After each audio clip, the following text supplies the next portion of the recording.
Hello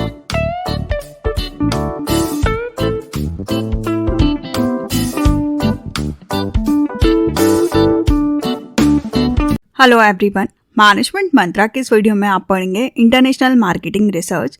तो next आप देखते हैं कि कौन कौन से टॉपिक आप इस वीडियो में पढ़ने वाले। तो फर्स्ट हम देखेंगे कि इंटरनेशनल मार्केटिंग रिसर्च क्या होता है, या बोला जाए तो इसका क्या मीनिंग होता है, इसकी डेफिनेशन, क्या ऑब्जेक्टिव्स होते हैं इसके, क्या स्कोप होता है, कौन से फैक्टर्स होते हैं जो कि इसको इन्फ्लुएंस करते हैं। इनको डिटेल में देखने से पहले डिस्क्रिप्शन में आप इंटरनेशनल मार्केटिंग से रिलेटेड डिफरेंट टॉपिक्स पे वीडियो देख सकते हैं। वीडियो अच्छा लगे तो प्लीज़ लाइक कीजिए, चैनल को सब्सक्राइब कीजिए और कमेंट कीजिए। और किसी टॉपिक पे वीडियो चाहिए तो आप कमेंट कर सकते हैं। इंटरनेशनल मार्केटिंग रिसर्च की प्रोसेस और इम्पोर्टेंस के वीडियो का लिंक भी आपको डिस्क्रिप्शन में मिल जाएगा, आप वहाँ से देख सकते हैं। फर्स्ट हम देखेंगे कि इंटरनेशनल मार्केटिंग रिसर्च क्या होता है। तो international marketing research can be defined as the research that crosses national boundaries and involve the respondent and researchers from various countries and culture. It may be conducted simultaneously in multiple countries or sequentially over a period of time। जो international marketing research होता है, यह research को बताता है जो कि national boundaries के बाहर हो रही है, जिसमें आप रिस्पोंडेंट और रिसर्चर को इन्वॉल्व करते हैं डिफरेंट कंट्रीज के, डिफरेंट कल्चर के, मतलब मल्टीपल कंट्रीज के साथ आप एक ही टाइम में रिसर्च करते हैं, वो होता है इंटरनेशनल मार्केटिंग रिसर्च। नेक्स्ट हम देखते हैं इसकी definition according to BS Rathore, BM Jani and JS Rathore. International marketing research is the systematic gathering, recording, analysis, and interpretation of data on international marketing problems. It consists of a specific study required to develop, implement, and evaluate export marketing strategy. जो international marketing research होता है, इसमें आप systematically तरीके से data को इकट्ठा करते हैं, उनको रिकॉर्ड करते हैं, एनालिसिस करते हैं और इंटरप्रिटेशन करते हैं डेटा का इंटरनेशनल मार्केटिंग प्रॉब्लम से रिलेटेड, जिसमें कि आपका इंक्लूड होता है कि आप स्पेसिफिक तरीके से स्टडी करते हैं, चीज़ों को डेवलप करते हैं, इम्प्लीमेंट करते हैं और मार्केटिंग की स्ट्रैटेजीज को इवेल्युएट करते हैं। फॉर एग्जाम्पल कि आपको कुछ नया प्रोडक्ट लॉन्च करना है, तो आप उसको लॉन्च करने से पहले देखेंगे कि लोग उसको खरीदेंगे कि नहीं खरीदेंगे, उनको ज़रूरत है कि नहीं है, डिफरेंट कंट्रीज़ के अकॉर्डिंग उनमें उनको क्या फीचर्स चाहिए, क्या क्वालिटी चाहिए, किस प्राइस में चाहिए, इन सारी चीज़ों से रिलेटेड आप रिसर्च करते हैं। नेक्स्ट हम देखेंगे कि क्या ऑब्जेक्टिव्स होते हैं इंटरनेशनल मार्केटिंग रिसर्च के। फर्स्ट आता है to carry out country screening and selection. हम इसके अंदर कंट्री की स्क्रीनिंग करते हैं और सिलेक्शन करते हैं कि कौन सी कंट्रीज में आप प्रोडक्ट सेल करने वाले हैं, कौन सा आपका टारगेट मार्केट होगा, उसके बारे में। सेकंड आता है to evaluate a country market potential. हम कंट्री के मार्केट पोटेंशियल को जानते हैं, उसको इवेल्युएट करते हैं कि मार्केट में आप कितनी सेल्स हो सकती है, कितना बड़ा मार्केट है, उन सारी चीज़ों के बारे में जानते हैं। नेक्स्ट आता है to identify problem that would not require a countries listing for further consideration.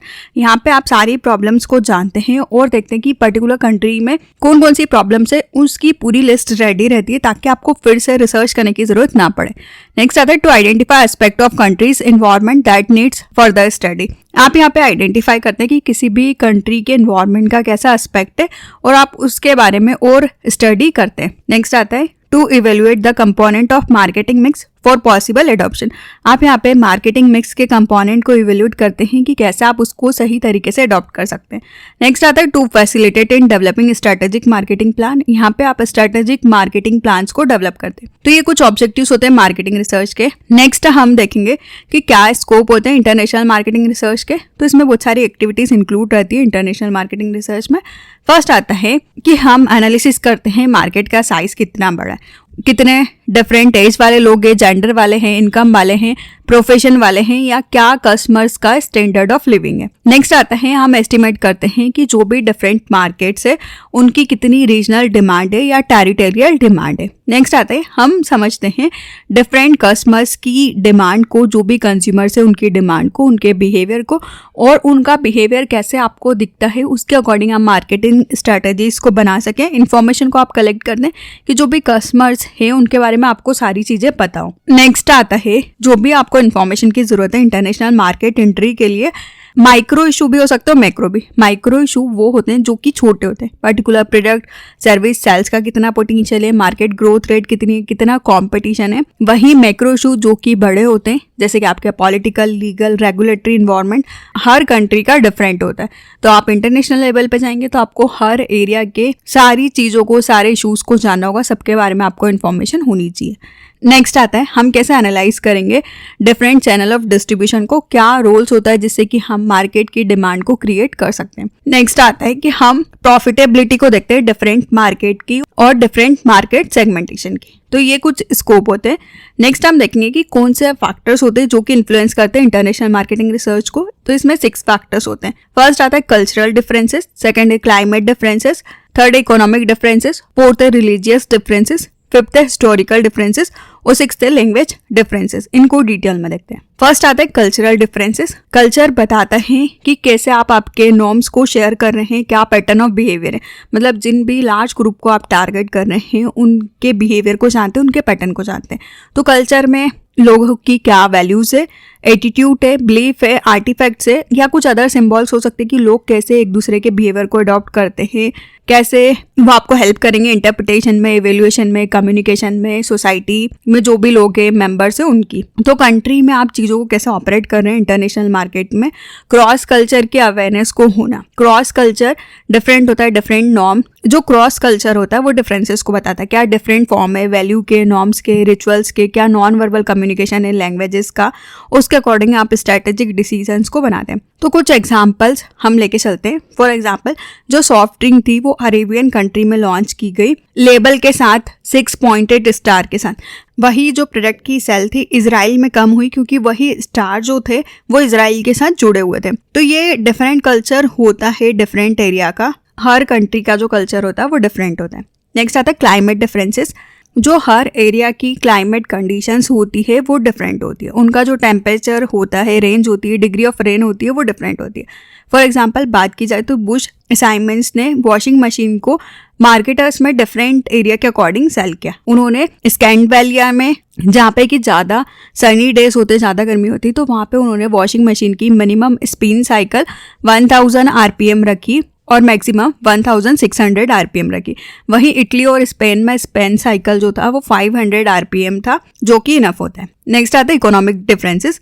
Economic development और इकोनॉमिक कंडीशन कैसी है डिफरेंट कंट्रीज की, कंपनीज के अकॉर्डिंग। जब भी आप नए प्रोडक्ट को नए मार्केट में लेके जा रहे हैं तो इसके कुछ फैक्टर्स होते हैं जो कि डिफरेंसेस को बताते हैं कि जो इकोनॉमिक डेवलपमेंट होता है डिफरेंट एरिया का वो डिफरेंट लेवल पे होता है। अगर हम डेवलप्ड नेशन की बात करें तो वहाँ के लोगों की जो बाइंग पावर होती है, मतलब वो ज़्यादा महंगी चीज़ों को ले सकते हैं, मार्केट से रेवेन्यू को जनरेट कर सकते हैं, उनकी इनकम हाई होती है। वहीं जो गरीब कंट्रीज होती है वो सिंपल प्रोडक्ट को प्रेफर करती है।